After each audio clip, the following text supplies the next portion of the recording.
Semi-set ang tawag doon. Pupunta ka sa company na yon na gusto mong pasukan, pagkatapos magtatrabaho ka kahit hindi ka pa register doon, pero hihintayin mo na ibigay sa iyo ng labor yung company na yon. So within 3 months dapat maibigay sa iyo yon ng labor. Kapag hindi at naubos yung 3 months mo, ayan, hindi ka na register sa company na yon, wala na, pasok ka na. It's either na umuwi ka na or mag TNT ka.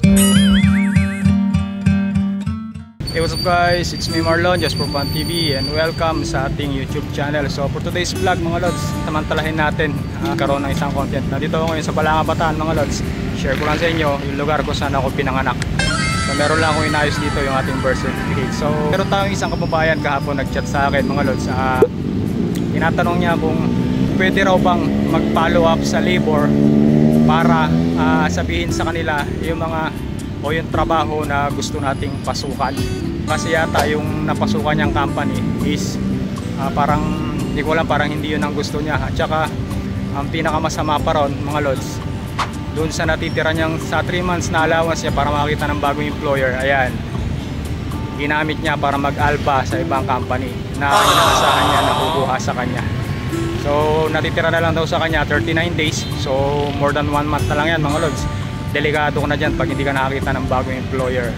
So yung tanong niya kung pwedeng mag-update sa labor ng mga trabaho na gusto natin. Ganito ang procedure mga lod, ang proseso. Pagka nagpa-release ka, di ba magre-report ka sa labor. Tatanungin ng labor kung ano yung mga prepared mo na trabaho, yung mga preference.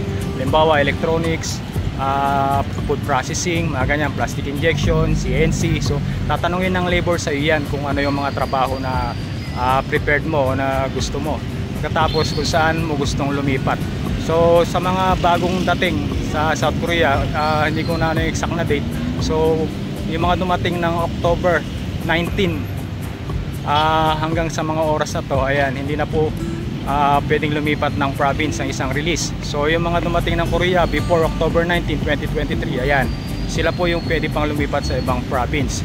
So yun nga, once na nag-report ka sa labor, tatanungin nila kung ano yung mga prepared mo na trabaho. Halimbawa sinabi mo gusto ko pong magpalipat sa Incheon, ayan, halimbawa galing ka ng Hwasong, ayan. So pagdating sa Incheon, tatanungin ka kung ano yung mga prepared mo na trabaho doon. Ayun nga, sinabi ko kanina kung CNC, plastic injection o bla bla bla, di ba? Pagdating mo doon sa Incheon, bibigyan ka nilang ng mga hiring na company doon sa Incheon. So pupuntahan mo yung lahat, magre-report ka, i-check mo, i-inquire ka kung gusto mo yung trabaho, ayan, i-check mo yung company. So within 3 months dapat magkaroon ka ng ng employer. Ang labor mga lods, kung ano yung bakante sa isang lugar, halimbawa sa Incheon ka nagpalipat, kung ano yung mga job hiring sa Incheon, yun yung mga ibibigay sa'yo regardless doon sa mga sinabi mo na prepared mo na trabaho. Kung ano yung bakante, syempre kung halimbawa ang gusto mo is ano ka lang, electronics, kung walang hiring na electronics, di within 3 months maghihintay ka pa ng electronics na hiring, di napaso na yung yung release mo, di pauwiin ka na ng Pilipinas, di ba? So ganun po yun.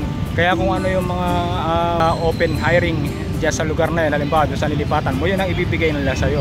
So bahala ka ng mamili kung gusto mo o hindi. So ganun ang sistema mga lods. At tip ko sa inyo mga lods, yung sa tungkol dun sa sinasabing setup. Pag sinabing setup mga lods, yung hahanap ka ng company na gusto mong pasukan. Tapos katrabaho ko ron, yung iba inaalaw na magtrabaho ka na ron, pero bawal yun mga lods kasi hindi pa kayo nakaregister doon sa company na yon. Hanggat hindi ka nakaregister doon, bawal ka magtrabaho ron. Pero meron mga company na inaalaw na mag-umpisa ka na magtrabaho kahit na hindi ka pa nakaregister sa kanila. So magiging setup nun ganito, hihintayin mo na ibigay sa'yo ng labor yung company na yon. Ang tawag doon semi-setup, hindi yung setup. Semi-setup, bawal na setup ngayon. So semi-setup ang tawag doon.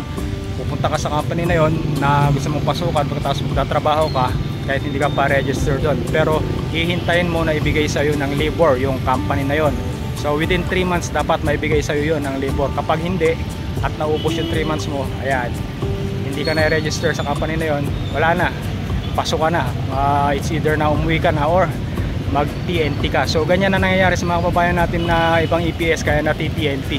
So nalilibang sila sa pag-aalba o part-time, hindi nila namamalayan yung 3 months sila paubos na. Pagkatapos yung iba pagka 1 month na lang o 15 days na lang o 10 days na lang, saka sila nagpukumahog na makakita ng employer na mag-absorb sa kanila. Hindi, wow. So, diba? Galing ng mga technique, diba? Mga kababayan natin.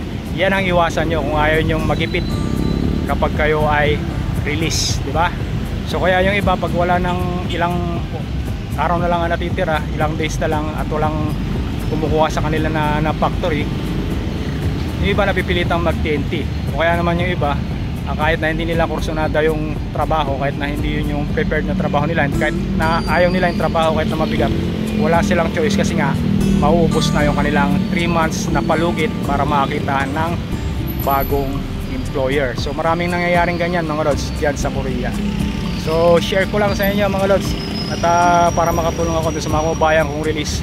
Paalala ko sa inyo, bawal tayo mag-demand sa labor mga lods, diba? Mga foreign workers lang tayo dyan, hindi natin pwede sabihin na ito yung gusto kong trabaho.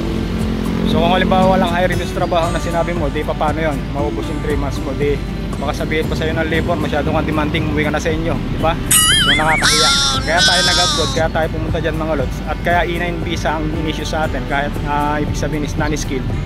Wala tayong specific na skills na dapat napasukan, kahit na ano yung iano sa atin, kumbaga ibigay. So nasa sa atin na lang kung paano tayo mag-a-adapt. Dapat yung ano natin is malawak, dapat nakahanda tayo kung ano yung trabaho ibibigay dyan. Hindi tayo pwedeng mamili, di ba?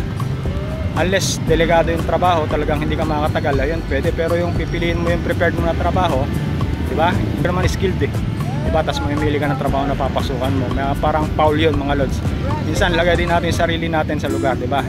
Maswerte na nga tayo, nakarating tayo dyan, kikita tayo ng malaki na hindi natin kayang kitain din sa Pilipinas. So sana bago masyadong mapili, baka magaya kayo sa akin, kakapili, ayan, napunta sa bungi at lalo pang nawalan. Ayan, share ko lang mga lods yung katanungan ng kababayan natin, ayan, na EPS na release. Actually yung kababayan natin na yun, kararating lang dyan sa Korea, parang 1 buwan pa lang nagtrabaho na aksidente na, tapos ilang buwan siya sa nagpapagaling na hospital, pagkatapos nagpapagaling, tapos bandang huli ni-release na lang ng amo. Tapos ngayon, yun nga, yun napasukan niyang factory, alba lang siya ron. So no, 39 days na lang natitira sa kanya, at tinatanong niya kung pwede pa siyang mag-request ng trabaho sa job center sa labor doon sa mga gusto niyang trabaho. So di ba, diskarte lang mga lods, tiyaga-tiyaga, dapat di ka maselan. Pag nasa abroad ka, dapat di ka maselan, at dapat alam mo yan, di ba? So yan lang mga lods, may share ko sa inyo. Sumabit tayo ng konting vlog dito sa Balanga. Ayan, dito ako pinanganak mga lods, at after 20 years nakabalik ulit tayo rito. It's good to see may lupang sinilangan yung aking bayan. So nandito lahat ng mga kamag-anak ko, mga Quintero family. Ayan, sa Zamora, ayan, may galawad shoutout sa inyo. Sa Bagong Bayan po ako pinanganak. So ayan lang mga lods, may share ko ngayong araw. Hopefully sana kahit paano may natutunan kayo. So thank you so much for watching. Ingat-ingat sa makita ko ng mundo naroon, and God bless sa inyo lahat.